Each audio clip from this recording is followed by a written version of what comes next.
fact that this movie is still the best time travel movie is quite remarkable.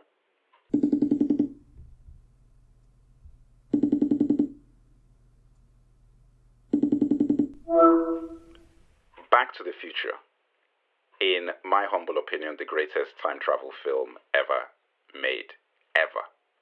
And the fact that they've made so many time travel movies, the fact that this movie is still the best time travel movie is quite remarkable. When did you watch that movie? I watched it when I was 7 years old. I remember I was like 1986, something like that. I was like 7 years old when I watched the film for the first time. But how about yourself? Probably around the same time. Obviously, it would have been after. I mean, time-wise, it would have been after later in. I'm not sure if you watched it when it came out in the theater or not, but I definitely saw it on television first. I was in Nigeria at the time, and as you know, I've already told you the story about how we saw films in Nigeria. Shh, you know. There was a video store in Nigeria called Videomart, and in Videomart, all the movies are bootlegs. So there are no actual official films in Videomart. Like, the entire place is full of bootlegs. So basically what I'm talking about is that the video store in Nigeria was a criminal enterprise where families would go, kids would go and rent movies, and all of these movies are illegal.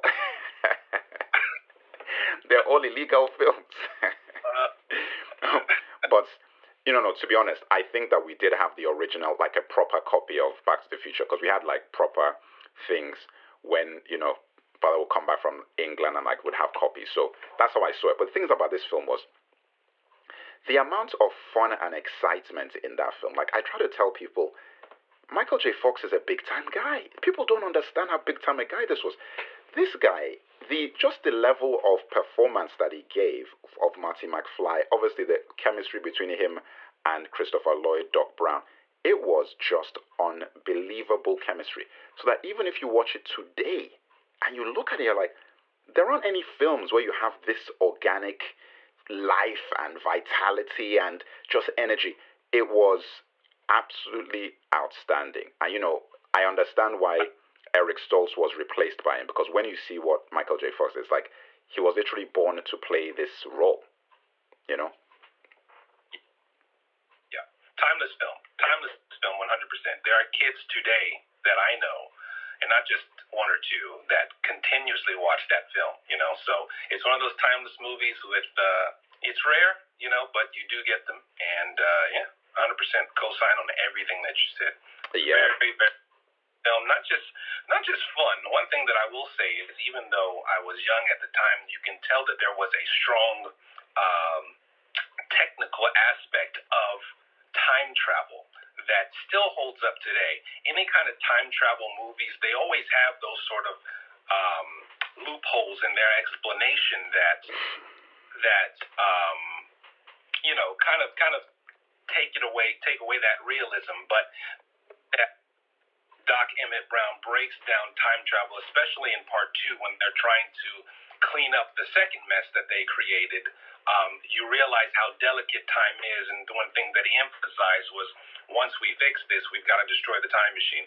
So, again, the level of care and the level of meticulous detail that they put into this film, I'm not sure, I can't remember who wrote this. But Bob Gale and Zemeckis wrote the scripts. They both wrote it. Okay, cool. Yeah. So again, these guys, they know what they were doing. It's clear. And much respect to both of them. That film, I think, is just going to stand the test of time forever. I think forever. Yeah. I think it's just that the fact that time has been, as a concept, has been addressed so many times in films, and nobody has still been able to better the film.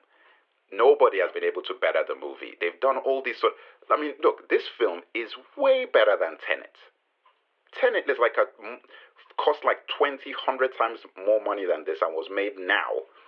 And it's not even close to how good this film was. Because, you see, this is the thing. What you just said is the key.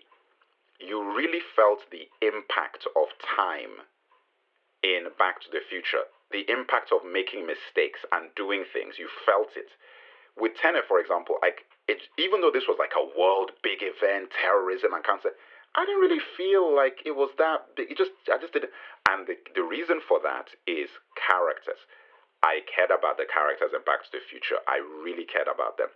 And I actually really cared about what happened to them and the situations that they got into. The antagonist, Biff, is one of the most amazing the most underrated performance in cinema.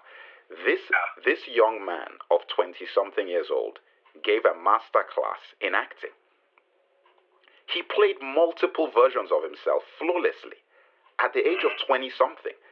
Like the fact that this F. Wilson, whatever his name is, I can't remember, Thomas F. Wilson, whatever, hasn't had more roles and didn't have a big career in Hollywood is just mind blowing to me. Like I just don't understand whether it was his decision or I know he's very religious, maybe the church or something. I do not know what happened to this guy because he's still around, he's still doing things. But that was just an excellent performance.